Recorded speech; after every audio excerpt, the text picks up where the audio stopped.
For almost 4 years now, Russia has been pouring billions into its invasion of Ukraine, a war that Vladimir Putin promised would be wrapped up in a matter of days, but which has instead shredded the Russian economy so badly that public services are being cut and the country's rainy day reserves are being drained, all so that an entire nation can bend over backwards to sustain a conflict of his own making. Eventually, something had to snap, and now it has. Russia's back is finally breaking as Putin's war turns against him, and if he does not change course soon, the coming winter of discontent could be the one that finally crushes his ambitions in Ukraine. At least, that is the picture painted by a November 27th article in the Kyiv Post, which warns that Russia is entering a cold season of brutal economic pressure, even as peace talks quietly continue behind closed doors. This is not a minor financial hiccup affecting a small part of the population. Prices for the basic goods ordinary Russians rely on are soaring, demand is collapsing as cash-strapped citizens focus purely on survival, and a toxic mix of ongoing supply disruptions and fiscal chaos is pushing the economy to the brink of recession. Ordinary Russians are now being forced to feel the consequences of the Ukraine war in their everyday lives, and one of the most tangible expressions of Putin's tunnel vision is the constant barrage of long-range Ukrainian drone strikes across Russia. Air raid sirens are becoming part of daily life for many, as Ukraine repeatedly targets Russian oil and energy facilities. These strikes are delivering sustained economic damage, which we will explore in more detail later in the video. But it is the sheer reach of these attacks that has turned Putin's war into something that directly touches Russians, who were never supposed to feel the effects of the so-called special military operation. Huge areas of Russia are now within range of Ukrainian drones. Border regions that once served safely as hubs for moving troops, equipment, supplies, and fuel into occupied Ukrainian territory have become obvious targets. At the same time, Ukraine has not hesitated to demonstrate just how capable its homegrown drones have become, building systems specifically designed to bleed Russia's finances dry. For example, on November 4th, PBS News reported that Ukrainian drones had successfully struck a Russian industrial plant roughly 1,300 kilometers from the Ukrainian border, a facility that Moscow would once have assumed was safely out of reach. Attacks like this were never meant to happen. Russia's most distant regions were supposed to be immune to the war. Looking at the broader picture, the Caspian Policy Center has compiled a live map of Russian oil refineries hit by Ukrainian drones. These refineries turn crude into products such as gasoline and diesel that Russia needs to satisfy domestic demand, keep its troops and vehicles fueled, and earn export revenue. Between January 2024 and March 16, 2025, Ukraine reportedly carried out 61 drone strikes against 24 refineries. Those strikes have become even more intense in the second half of 2025 as Ukraine has fine-tuned its strategy to repeatedly hit the same refineries, knocking them offline again just as Russia completes repairs. On a psychological level, this relentless pattern of long-range strikes must be wearing down Russian citizens who previously believed their president when he insisted that the special military operation would last only weeks. Putin's arrogance made him think that nothing like this could ever happen inside Russia, but he was wrong, and now the people he governs are living with explosions and a constant sense of danger, never entirely sure that a drone will not deviate from its course and hit their own neighborhoods. Economically, though, is where the most profound damage is unfolding. It is not only Ukraine's long-range attacks on Russian energy infrastructure that are breaking Russia's back. The era of high energy revenues and continuous fiscal stimulus that made Russia's economy appear surprisingly resilient for several years is ending, and the signs of exhaustion are everywhere. The big Russian yawn has begun, revealing a country that can no longer hold out for much longer, as Alexander Gabuev, director of the Carnegie Russia-Eurasia Center, points out. Based on the core economic indicators, he says it is clearly in Russia's best interest to end the war now. Yet he also notes that, to want to stop, the leadership has to recognize that it is standing on the edge of a cliff, and Russia is not quite there yet. Maybe not, but that cliff edge is visible on the horizon, and Russia is showing no inclination to slow down before it tumbles right over. We know this because several powerful forces are grinding down both ordinary Russians and the national economy, starting with the dangerous combination of rising prices and shrinking consumer purchasing power. Prices in Russia are now climbing faster than wages for the first time in years. A Russian woman named Elena told Bloomberg on November 26th that she has already changed her shopping habits. She buys fewer clothes, and the idea of buying imported goods has become unthinkable because they are simply too expensive, leaving her with only domestic options. One person's story does not equal a national crisis, but the data backs her up. Russia has been battered by chronic inflation for more than a year. In November 2024, France 24 reported that monthly inflation surged to 9% over the summer before easing slightly to 8.5% in October.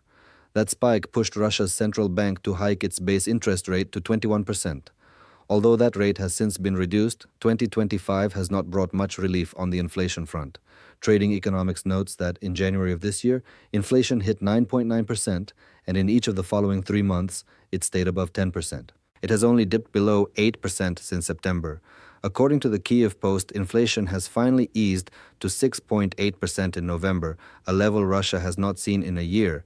But the damage from those months of high inflation is still plainly visible. Crucially, this decline is not the result of clever policymaking. Inflation is dropping because consumer demand has become so weak that prices have nowhere else to go. Anyone hoping to buy a home in Russia right now can almost forget about it.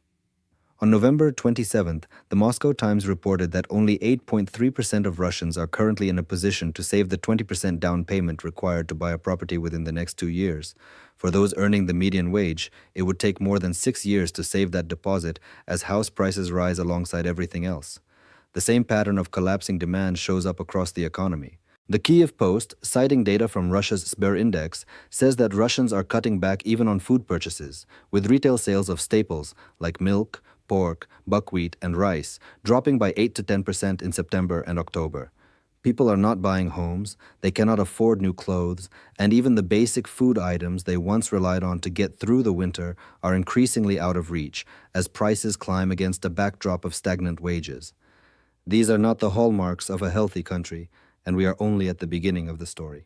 Putin's obsessive push to retool Russia into a wartime economy has wrecked almost every part of Russian industry that is not directly tied to producing weapons for use in Ukraine, and production is slowing even in the defense sector itself.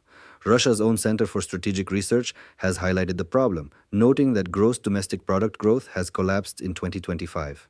In the first quarter, growth fell to 1.4%.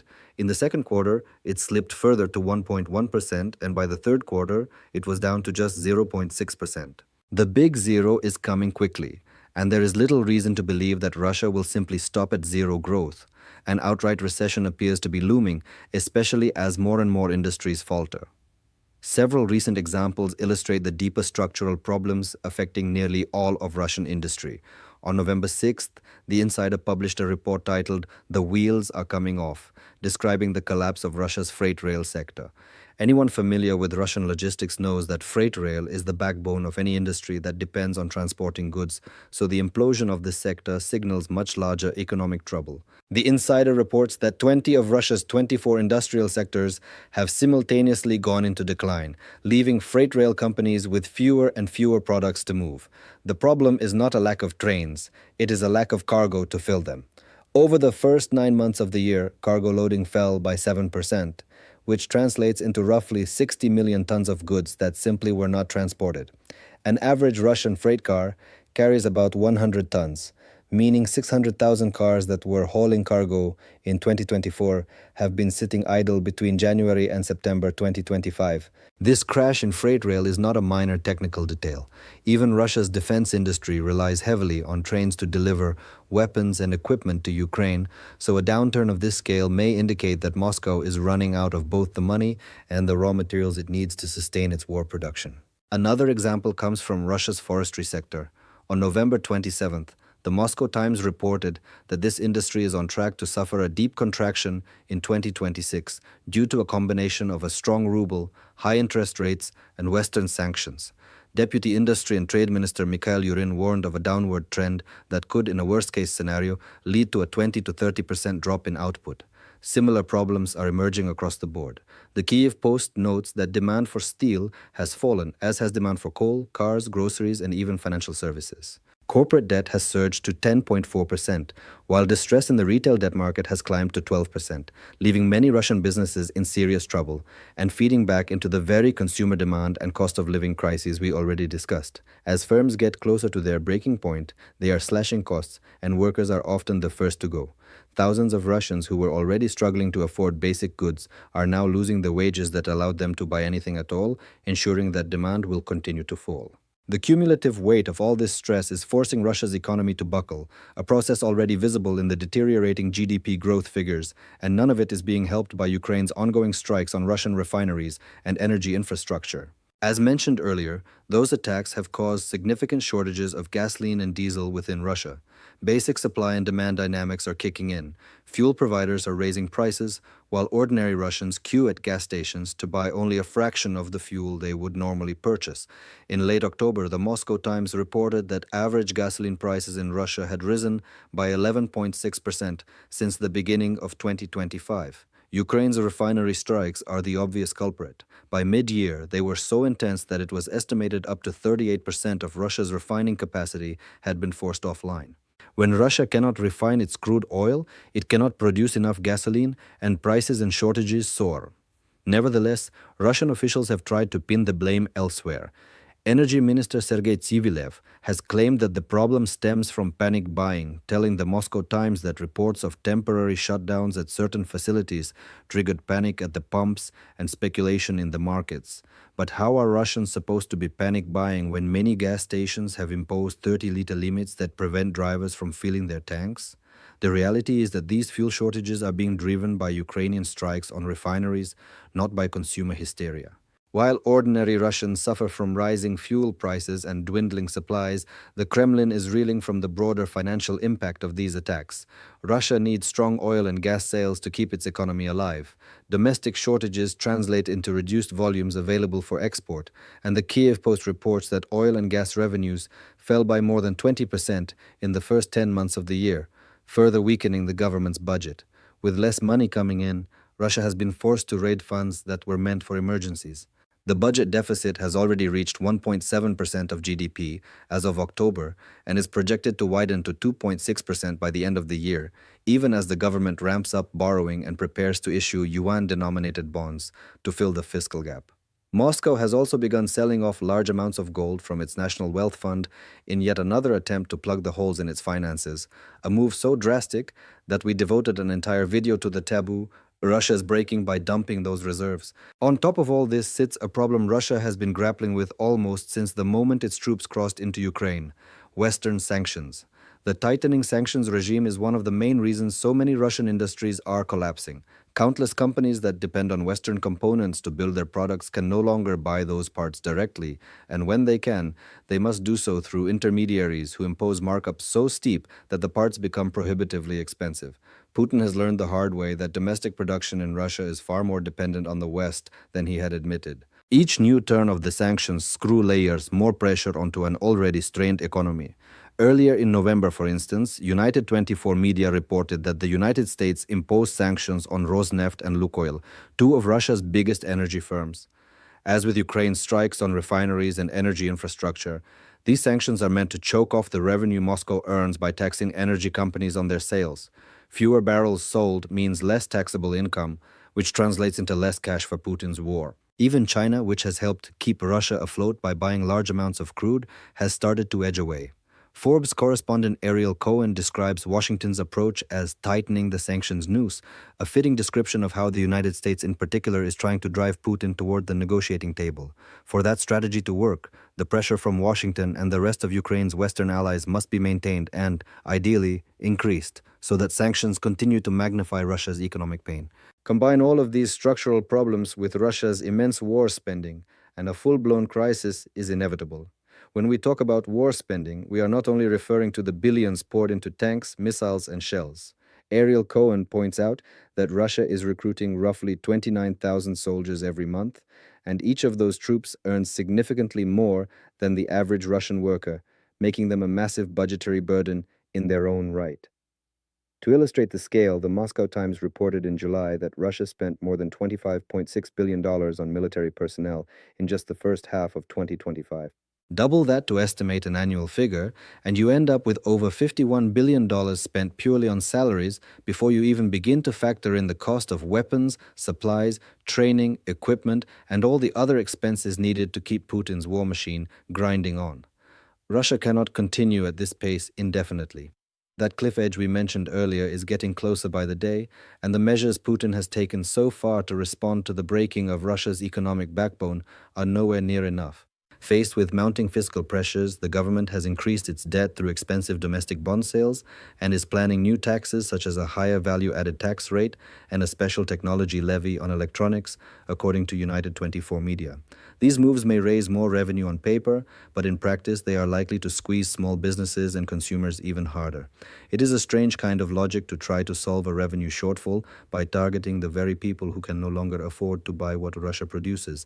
There is a saying about trying to get blood from a stone that the Kremlin would do well to remember. You cannot balance the books by wringing more rubles out of people who simply do not have any to spare. Beyond raising taxes, Moscow has clung to the narrative that Western sanctions will boomerang back and cripple the countries imposing them. Igor Sechin, described by Reuters as one of the most influential figures in Russia's energy sector, has claimed that the West's aggressive sanctions policy against both Russia and China will inevitably trigger another economic crisis in Western nations, and that many Western politicians do not grasp the risks they are taking.